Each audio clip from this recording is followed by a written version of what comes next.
Today, I would like to recommend two of the best games that I've played recently. This is a Monsters Expedition through Puzzling Exhibitions, and I'd also like to recommend its spiritual predecessor, Steven's Sausage Roll.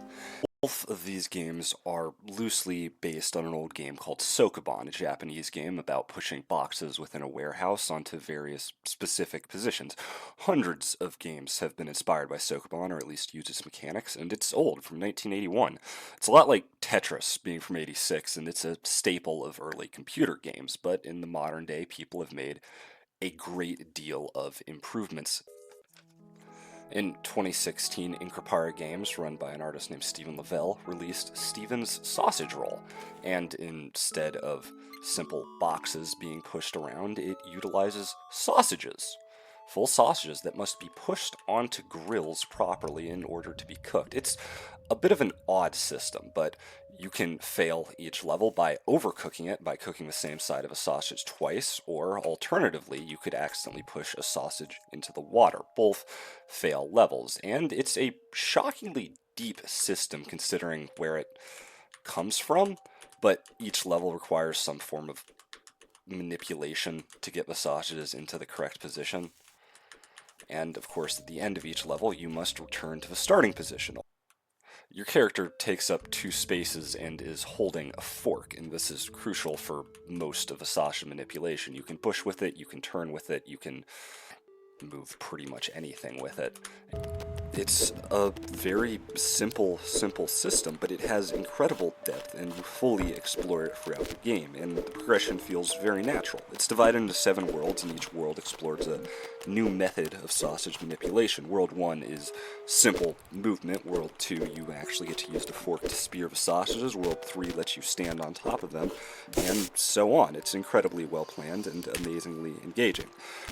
Nothing quite beats the feeling of coming back to a puzzle and finding a new way to play through it, that little aha moment when you know you got it. And no game has ever done that as well as Steven's Sausage Roll, in my opinion. It's truly incredible. Now, A Monster's Expedition Through Puzzling Exhibitions is a much more modern game. It's from 2020, and it was made by a small team of 4 to 5 people. It took 3 years to develop, which is honestly reasonable given how complex it is. Again, very simple sokoban. You don't have to worry about a fork this time. Just general grid base. And it's set in a fully open world, and the endpoint is the only goal. All you do is you push logs around and you use them to move between islands. Now, of course, you can't walk onto a log from the side, just leaves you sitting on the edge, and you can't move the side from a log because, of course, it just spins in place. All of its mechanics are like this. They feel shockingly intuitive, especially from the first point you use them. Now, when you push them over, you can also send them rolling, and it'll jump the entire way forward, or you can flip them from this side, which causes them to jump up and down. It's, again, very simple set of mechanics that you can thoroughly explore into this beautiful system. Again, just amazingly engaging to learn. And of course, the other fun part is that it's set inside a museum. It's some sort of museum of human artifacts from the perspective of quote-unquote monsters. I quite like the humor in this game. It's well-timed, it has a lot of charm, and it can be pretty funny. It's definitely a fun break, and it fits perfectly into the style of puzzle game. It's something to do when you reach a new item. It's like an island. It's like a little reward for getting there. And it's fun. It's fun. I have a lot of love for this game in general. And of course there's the usual reset and undo instructions for when you've fucked up an island. From here, you can see that if you place 2 logs onto the same tile of water, you can actually cause them to form a raft, which is incredibly useful for pretty much everything. Of course, right after you learn how to use rafts, the next area is all about building rafts and using them to get to other islands.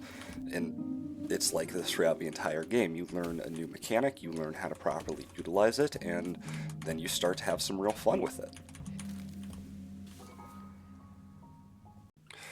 Of course, right after you get introduced to rafts and how to utilize them, you run into one of the other massive mechanics within the game.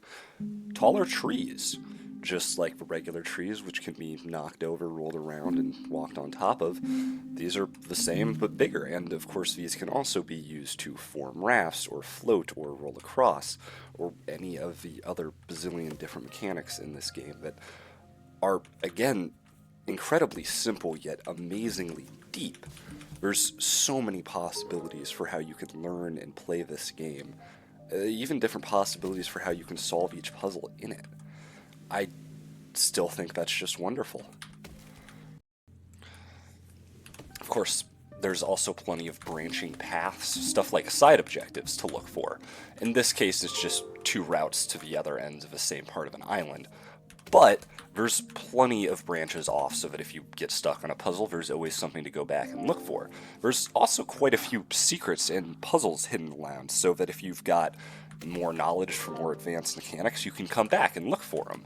And that's also an incredibly fun part of it. Of course, the game also has a fast travel system for moving around, and it simply lets you revisit previous areas. But I cannot stress how big the map is, and there's all sorts of things to find all over it. And as with Steven's Sausage Roll, every area, every new set of mechanics comes. Both games feel incredible to play through in full because, of course, both of them have the incredibly simple set of mechanics that you get to manipulate in so many engaging ways.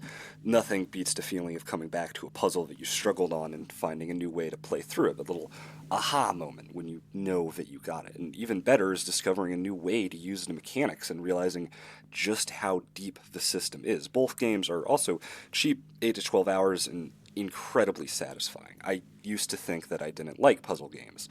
Turns out I just needed to play a good one. First real puzzle game I played was Snakebird. I fucking hate Snakebird. That game is kind of ass. As a final note, you can buy a full package of these alongside Baba Is You on Steam called Baba's Sausage Expedition, and I think it's a great thing to do. It's a good deal, and I'd recommend it.